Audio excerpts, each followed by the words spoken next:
Tailwind ekonomi. Kalau kita naik pesawat itu didorong dari belakang. Artinya apa? Kalau kita pergi jauh itu terasa sekali. Ya, kalau dapat tailwind nyampainya jauh lebih cepat. Ya, kalau dapat headwind nyampainya jauh lebih lambat. Nah, kita ini sekarang sedang dapat tailwind. Kenapa? Ekonomi Indonesia banyak sekali disupport oleh sumber daya alam. Pada saat sumber daya alam naik harganya, tentu kita mendapatkan manfaat. Nah, manfaat itulah yang namanya tailwind.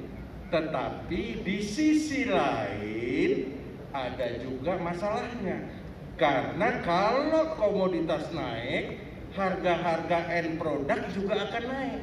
Ya, seperti masalah yang dihadapi oleh Mendak soal minyak goreng. Itu karena harga CPO naik, otomatis harga minyak goreng juga naik. Ya, begitu juga harga yang lain. Kalau gandum tadi harganya naik, yang lain naik, gula naik, semuanya akan naik. Nah, ini adalah satu masalah yang akan kita hadapi.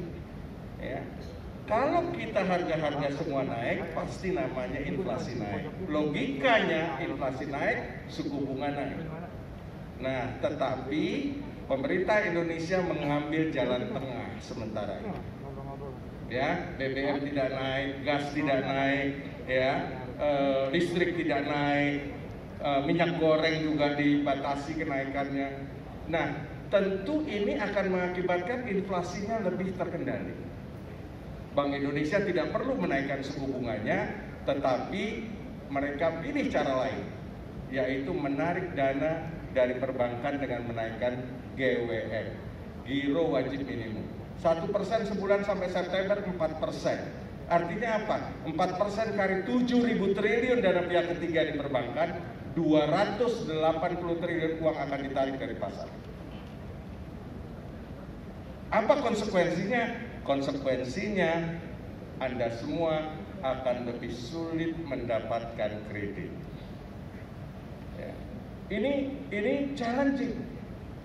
Apakah kita harus pesimis? Tidak, kita tetap namanya pengusaha nggak ada matinya, optimis. Tapi ini adalah hal-hal yang akan kita hadapi ke depan.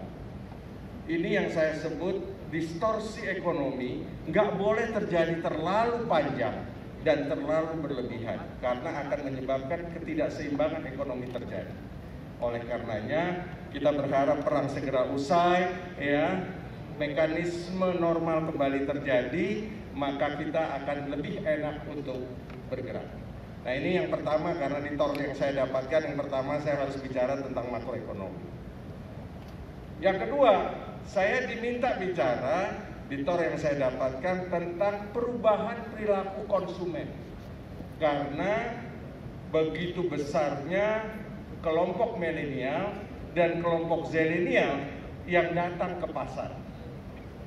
Ya, kalau kita mau jumlahkan sekarang milenial plus zilenial itu sudah lebih dari 50%.